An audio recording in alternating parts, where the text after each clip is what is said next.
চাপা কষ্টের নীরব চিৎকার।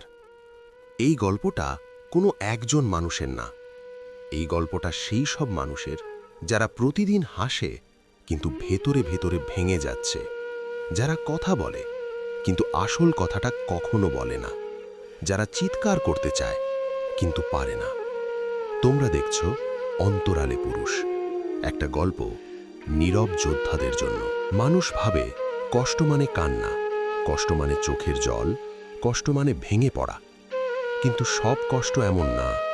কিছু কষ্ট আছে যেগুলো চুপচাপ থাকে, যেগুলো শব্দ করে না, যেগুলো কাউকে ডাকে না, শুধু ভেতরে ভেতরে জমে থাকে দিনের পর দিন, রাতের পর রাত। আর একসময় সেই কষ্টগুলো মানুষটার ভেতরে একটা অদৃশ্য ঝড় তৈরি করে। সে এমন একজন মানুষ যাকে দেখে মনে হবে সব ঠিক আছে, সে হাসে, সে কথা বলে, সে কাজ করে, সব কিছু ঠিকঠাক। কিন্তু তার ভেতরে একটা অদৃশ্য চাপ, একটা অজানা ভয়, একটা থামতে না চাওয়া চিন্তার স্রোত যেটা কখনো থামে না। প্রতিদিন সকালে ঘুম ভাঙার আগেই তার মাথার ভেতরে শব্দ শুরু হয়ে যায়। কোনো শব্দ না, কিন্তু চিন্তার শব্দ, একটার পর একটা চিন্তা। আজ কি হবে? আমি পারবো তো? সব ঠিক থাকবে তো? এই প্রশ্নগুলো তার মাথার ভেতরে ঘুরতে থাকে। সে উঠে বসে, চোখ খোলে, কিন্তু তার ভেতরের অন্ধকারটা ঠিকই থেকে যায়। সে নিজেকে বলে সব ঠিক আছে, আমি ঠিক আছি, কিন্তু সে জানে সে মিথ্যে বলছে। তবুও সেই মিথ্যেটা বলে, কারণ এই মিথ্যেটা না বললে সে দাঁড়িয়ে থাকতে পারবে না। সে বাইরে বের হয়, মানুষের সাথে মিশে যায়, সবাই তাকে স্বাভাবিক ভাবে। কেউ বোঝে না তার ভেতরে কি চলছে। সে কথা বলে কিন্তু নিজের কথা বলে না। সে হাসে কিন্তু নিজের জন্য না। ধীরে ধীরে সে নিজের অনুভূতিগুলোকে বন্ধ করে দিতে শুরু করে। রাগ চেপে রাখে, কষ্ট লুকিয়ে ফেলে, ভয় অস্বীকার করে। সে নিজেকে শক্ত বানাতে চায়, কিন্তু এই শক্ত হওয়ার পেছনে সে নিজের ভেতরের মানুষটাকেই হারাতে থাকে। যদি তুমি এই অনুভূতিটা বুঝতে পারো, তাহলে তুমি একা না। ধন্যবাদ তোমাকে, কারণ এই কষ্টগুলো শব্দে বোঝানো যায় না। আর যদি তুমি আগের গল্পটা না দেখে থাকো, দেখে নিও, কারণ প্রতিটা গল্প একে অপরের সাথে জড়িত।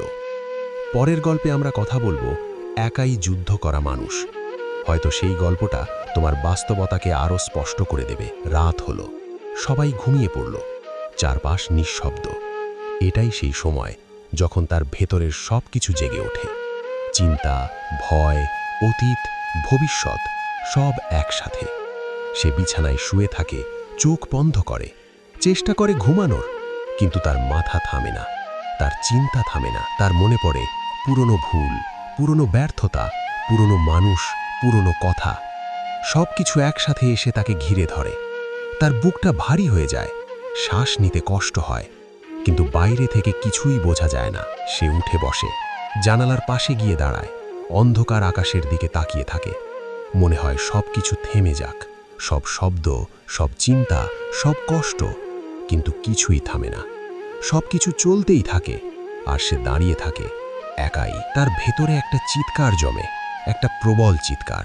সে চায় একবার সব বের করে দিতে, একবার চিৎকার করে বলতে, আমি ভালো নেই, আমি ক্লান্ত, আমি আর পারছি না। কিন্তু সে পারে না।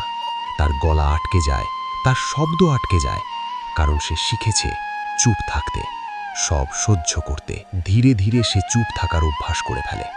তার কষ্টগুলো আর বের হয় না, তার চিৎকারগুলো আর শোনা যায় না।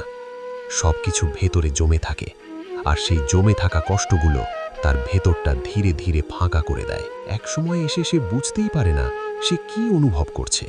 সে কি দুঃখিত, সে কি রাগান্বিত, সে কি ক্লান্ত, নাকি সে শুধু বেঁচে আছে কোনো অনুভূতি ছাড়া, একটা নিঃশব্দ অস্তিত্ব হয়ে। একদিন আয়নার সামনে দাঁড়িয়ে সে নিজের দিকে তাকায়, অনেকক্ষণ তাকিয়ে থাকে। তার চোখের ভেতরে একটা গভীর ক্লান্তি, একটা অদ্ভুত শূন্যতা। সে নিজেকে প্রশ্ন করে, আমি কি ঠিক আছি? এইবারও কোনো উত্তর আসে না, শুধু নীরবতা। এই নীরবতাই তার সবচেয়ে বড় যুদ্ধ, কারণ এই নীরবতার ভেতরেই সব চিৎকার লুকিয়ে আছে, সব কষ্ট লুকিয়ে আছে। তবুও সে ভেঙে পড়ে না, সে চিৎকার করে না, সে থামে না। সে আবার পরের দিন উঠে দাঁড়ায়, আবার হাসে, আবার অভিনয় করে যেন কিছুই হয়নি, কারণ সে জানে তার থামার অধিকার নেই, তার দুর্বল হওয়ার সুযোগ নেই, তার চিৎকার করার জায়গা নেই, তাই সে বেঁচে থাকে এই চাপা কষ্ট নিয়ে, এই নীরব চিৎকার নিয়ে, প্রতিদিন নিঃশব্দে। যদি এই গল্পটা তোমার মনে লাগে তাহলে একা রেখো না, কারণ এমন অনেক মানুষ আছে যারা চুপচাপ এই কষ্টটা সহ্য করছে। শেয়ার করো। আর যদি তুমি এমন আরও গল্প শুনতে চাও তাহলে আমাদের সাথে থাকো, কারণ আমরা বলি সেই সব গল্প যেগুলো কেউ বলে না। তোমরা দেখছো অন্তরালে পুরুষ, যাদের ভেতরের চিৎকার কেউ শোনে না, তবুও তারা বেঁচে থাকে, লড়ে যায় নিঃশব্দে।